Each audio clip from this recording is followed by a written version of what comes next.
Well, hello and welcome to the J. Sterling Who Show, where we share the secrets and the strategies of how we are building a rapidly growing law practice. Over the past 9 years, we have grown from 0 attorneys to over 26, doing over $15 million in revenue. And I have nothing to sell you. I don't do sponsorships. I don't have a coaching program. I don't have a mastermind program. My purpose is simply to document what's working and what's not working in our practice, with hopes that you can take what we're doing and recontextualize that to your practice and shorten your success curve. And in today's show, we're going to talk about 3 power levers to gain new clients. My name is Jeff Hughes and I'm your host, and let's get after it. We discovered really early on as we were building our practice that there were 3 things that we had to do expertly well. And that is this. The first one is to answer the telephone. And I know many of you are thinking, my goodness, that's like elementary. I'm going to fast forward. Before you do that, hear me out on this. What I mean by this is answer the phone. Have the phones answered by someone who wants to talk to a human being. And so often in most law practices, in the people law space in particular, the phone is answered by a legal assistant or a paralegal who are great, wonderful people. But here's the reality. The vast majority of them are super busy. They're serving multiple clients, multiple lawyers. They've got a task list a mile long. And to pull them out of that, out of their thinking in their day, and have them answer the phone and be gracious and long-suffering and be able to sit there for a long time and hear a story that could be real difficult or emotionally draining, that is a lot to ask of someone. And typically it does not work well. So having someone designated to answer the telephone who their primary role is to answer the telephone, that is, and who really wants to engage with people and connect with them is absolutely essential. That is an investment that everyone needs to make if you absolutely positively can. It's probably more important than even getting a paralegal first, or you're getting a legal assistant as one of your first hires. Having someone answer that phone, it is absolutely essential.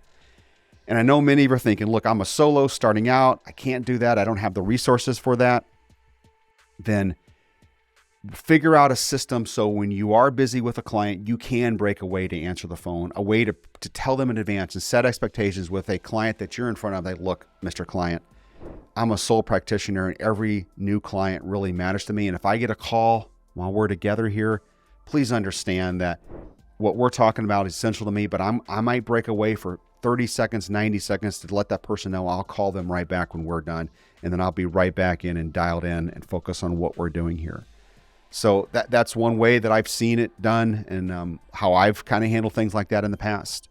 But the reality is that when our firm does secret shopping of our competitors every couple of years, when we want to kind of evaluate where we're at as a firm and our positioning and our offering, and we do secret shopping about 4 to 5 out of 10 of our competitors simply don't answer the phone. They let it go to voicemail, which as a competitor, we're grateful for, but we know that those folks are losing opportunity to grow their practice and help clients. So answering the phone, respond to the web lead. That's also right next door to answering the phone. If you don't respond to a web lead within 2 minutes, you have as long as 10 maybe, but within 2 minutes is ideal. You're going to lose that potential client. And that's almost as good as a phone call. Not quite as good, but almost as good as a phone call. So make it easy for clients to engage with you and to pay you and to hire you. Make it easy for them. And the first step is simply answering the telephone. All right, the second one that made a huge difference in our firm once we went to this, and that is charging for your consult. Okay, I know there's a huge debate around this. There always has been, probably always will be, on charging for consults, because the reality is the majority of firms don't do this, especially in the people law space. They don't charge for consults. And what we have found that when we went to charging for consults, we had a much higher level of seriousness in our clients. We had a much better show up rate for clients coming. In today's world, for discouraging reasons, folks just they don't respect other people's time. They schedule something and they don't even call to say they're not coming. They just fail to show up and fail to call. And that's really, really frustrating and disrespectful, but that's what happens. And that's the world we live in. That's reality. But when folks have an investment in that, the show up rate is really, really strong. Not a perfect, but it's really good. It improves that.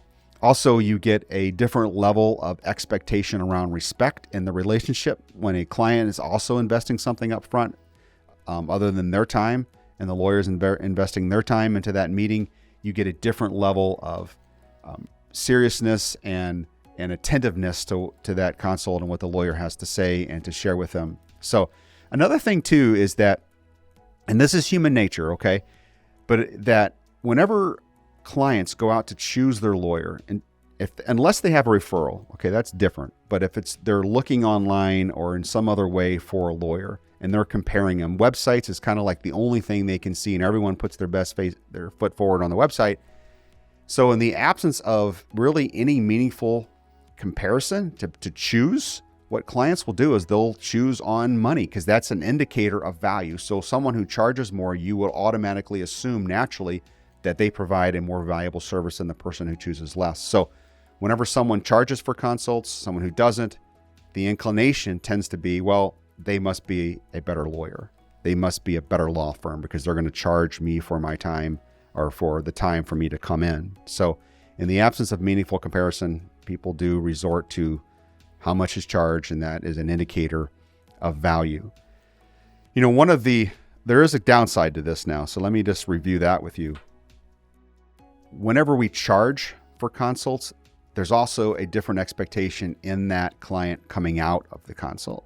So if they paid you to come sit down and talk with you and you gave them bad news, such as your case wasn't very good, you don't really have a case, oh, you'll lose if you do this, or I wouldn't do it, or whatever advice that they perceived as negative advice against what they want emotionally, that ticks off some people, and they're going to see that as, well, you didn't give me what I wanted, so I'm going to write a bad review. So they'll go out and leave a negative review for you on Google or whatever, or some other source like Facebook.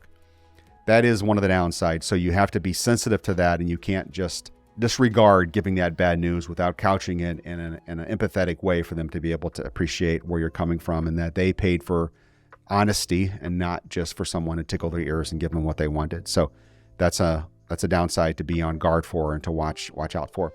All right, the third lever, and this is by far the biggest and the most vexing and frustrating to me because it's a constant challenge for me and for just about everyone else I know in a consult, and that is this: listen. When you get the client in front of you and they're sharing their story, just listen. Rest in what they're sharing with you. Pull the story out of them. Get them to unload and unburden themselves. This is a real struggle for inexperienced lawyers because they feel a sense of insecurity around their inexperience, their lack of years in practice, and they want to show how smart they are and how much they know and how intimate the law is to them. And so they just can't help themselves but talk. And they talk themselves out of a client so often. It's also just very common in super insecure lawyers who are just as people insecure, kind of like that. It's a different level, a different type of insecurity than the inexperienced one, but that's there.